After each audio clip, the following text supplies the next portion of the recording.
Praise the lord.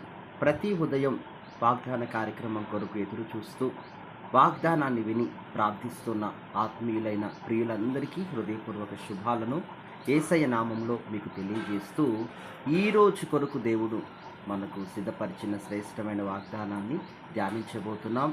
సామెతలు 2వ అధ్యాయం 7వ వచనాన్ని మీరు గమనిస్తే, ఆయన యథార్థవంతులను వర్ధిల్ల చేయును, యుక్త మార్గమును తప్పక నడుచుకుని వారికి ఆయన కేడెమై ఉన్నాడు.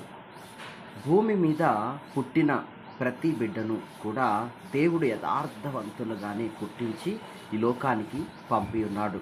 అయితే వారు ఎదుగుచున్న క్రమములో చుట్టూ ఉన్నటువంటి మనుషులను బట్టి, చుట్టూ ఉన్న పరిస్థితులను బట్టి అనేకమైనటువంటి ట్రిక్స్ నేర్చుకున్నారు. ప్రసంగి గ్రంథంలో రాయబడింది, తంత్రములను నేర్చుకున్నారు, ట్రిక్స్ నేర్చుకున్నారు, లేకపోతే రకరకములైన కుయుక్తులను నేర్చుకున్నారు.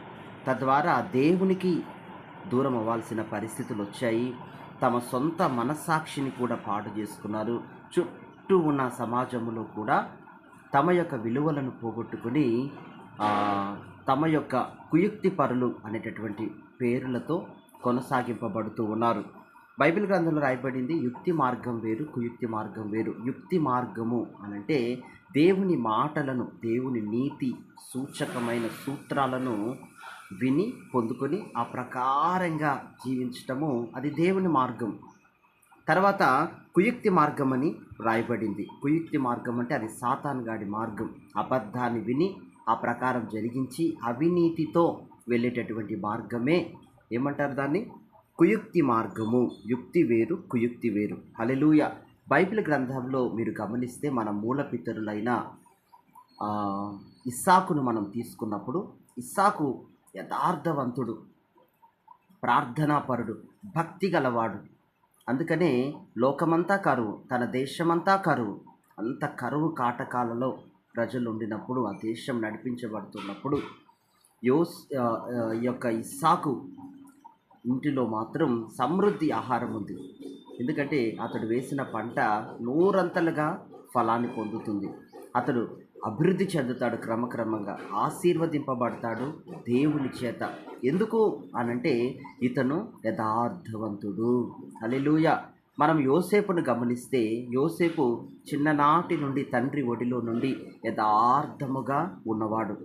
అతనిది ఒకటే స్టేట్మెంట్ ఉంటుంది. యోసేపు అనగానే ఒకటే స్టేట్మెంట్, నేను దేవుని కంటికి ఇంతటి దుష్కార్యమును ఎలా చేయగలను, నేను దేవుని కంటికి యథార్థంగా ఉండాలి అనేటటువంటి లోతైన తీర్మానముతో సాగుతున్న వ్యక్తి ఈ యోసేపు. అందుకే రాజు భార్య రాణి ఎంత శోధనలకు, ఎన్ని ఆశలు చూపించినా కూడా వేటికి కూడా లోబడక, నా దేవుని ఎదుట నేను ఈ పాపమును లేదా ఈ దుష్కార్యమును నేను ఎలా చేయగలను అనని దేవునికి సిలిండర్ అయ్యాడు, దేవునికి విధేయుడయ్యాడు. యథార్థవంతుడని అణువణువున తన జీవితంలో ప్రూవ్ చేసుకున్నాడు.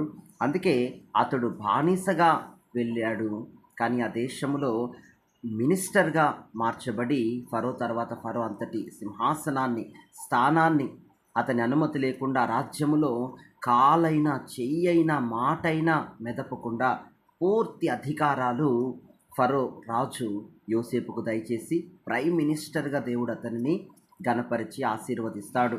ఇంకా మనం బైబిల్లో గమనించినట్లయితే నెహెమ్యా ఉన్నారు, దానియేలు ఉన్నారు, ఎజ్రా ఉన్నారు.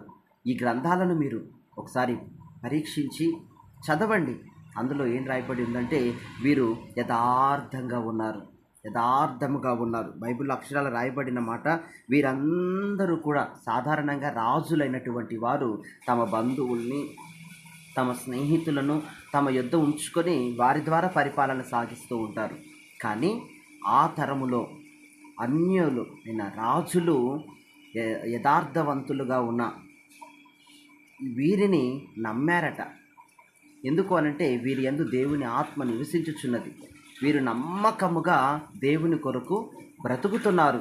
అన్య దేశపు రాజుల క్రింద వీరు ఉండినప్పటికీ కూడా రాజుల గుర్తింపులోకి వచ్చారు. వీరు యథార్థతను బట్టి లంచగొండులుగా లేరు, అబద్ధికులుగా లేరు. తమకు అప్పగించిన పని అంతట్లో నమ్మకస్తులుగా ఉన్నారట. పనిని కంప్లీట్ చేసే వ్యక్తులుగా ఉన్నారట. డాంబికముగా లేరు, డబ్బు ఆశ లేదు. ఎంతమంది ఎన్ని రకాలుగా ప్రేరేపించినా, ఎన్ని ఆశలు చూపించినా, ఈ వీరు మాత్రం దేవుని పిల్లలైనటువంటి దానియేలు, ఎజ్రా, నెహేమ్యాలు మాత్రం దేనికి కూడా వారికి రాజులు అప్పగించిన పని అందే నమ్మకత్వం కలిగి ఉన్నారు, నిజాయితీ కలిగి ఉన్నారు, యథార్థంగా సాగారు. ఎంతమంది ఎంత డబ్బు చూపించినా, ఎన్ని రకాలుగా వారిని ప్రేరేపించినా వేటికి వారు లోబడలేదు. అన్య దేశపు రాజులే వారిని కోరుకునేవారట. ఈ నమ్మకస్తులు అని నమ్మకమైన వాటి మీద వారిని యజమానులుగా రాజులు నియమించడం జరిగింది. ఇదే కదా నేటి సమాజంలో మనకు కూడా ఉండవలసిన సాక్ష్యం. ఈ మాటలు వింటున్న ప్రియ యవ్వన బిడ్డ, ప్రియ సహోదరి, సహోదరుడా, నువ్వు ఎక్కడున్నా, నువ్వు ఏ చిన్న పని చేస్తున్నా, లేదా ఎంత పెద్ద ప్రొఫెసర్ స్థానంలో నువ్వు వెళ్ళుచుండినప్పటికీ కూడా యథార్థవంతుడిగా, నమ్మకస్తుడుగా, లంచగొండిగా ఉండొద్దు, అబద్ధికుడిగా ఉండొద్దు. నీకు అప్పగించిన పనిని కంప్లీట్ చేసే వ్యక్తివిగా ఉండు. ఎన్ని ఆశలు చూపించినా వేటికి పాల్పడద్దు. ఎందుకంటే దేవుడిచ్చే వాటి ముందు ఇవన్నీ కూడా నథింగ్, ఏం లేదు. దేవుడిచ్చేది అది ఎన్నో రెట్లు విస్తారమైనది. ఇహమందును పరమందును నీ పేరు, నీవు, నీ భవిష్యత్తు నిలుస్తుంది. అటువంటి చిరకాలం ఉండే భవిష్యత్తును దేవుని సన్నిధిలో ఆశించు, పొందుకో. ఈరోజు అన్య రాజుల మధ్య కూడా ఉండి వర్క్ చేయటానికి మన బిడ్డలకు దేవుడు ఎంతో గొప్ప కృపనిచ్చి ఉన్నాడు. నమ్మేవారు కాదు రాజులు, మరొకరిని తెచ్చిపెడితే నమ్మేవారు కాదు రాజులు. అన్య దేశపు రాజులైనప్పటికీ కూడా మన దేవుని పిల్లల పట్ల నమ్మకం ఉంచారు, నమ్మకమైన వాటి మీద వారిని ఉంచారు. అందుకే దేవుడు మీతో అంటున్నాడు, మీరు కూడా ఇటువంటి సాక్ష్యమును కలిగి సమాజంలో వెళ్ళినప్పుడు, యేసయ్య ఎవరో ఈ లోకానికి తెలియదు, కానీ యేసుక్రీస్తుని ప్రజెంట్ చేసే వ్యక్తిగా నీవు, నేను, మనమందరం వాక్యాన్ని చదువుతున్నాం, వాక్యాన్ని వింటున్నాం. ఆ నీతి మార్గంలో నడిపించబడి, ఆ నీతిని ఒక ప్రొజెక్టర్ లాగా, దేవుని యొక్క జీవితాన్ని ఒక ప్రొజెక్టర్ లాగా మన లైఫ్ గుండా మనం ప్రజలకు తెల్లగా తెలియజేసినప్పుడు వారు ఎరుగకనే యేసుక్రీస్తు యొక్క మార్గాన్ని నడవటం, నేర్చుకోవటం, అందులో ఫాలో అవ్వటం ప్రారంభించుతారు. దేవుడు అటువంటి స్ఫూర్తి మన ద్వారా అనేకులకు కలగచేయునుగాక. గుర్తుపెట్టుకోండి, ఈ లోకములో మనలను పైకి తేవాలి అనంటే అది మన భక్తి జీవితము వలన మాత్రమే సాధ్యం. దేవుడు అట్టి కృప మీకు అనుగ్రహించునుగాక. God bless you. ఆమేన్.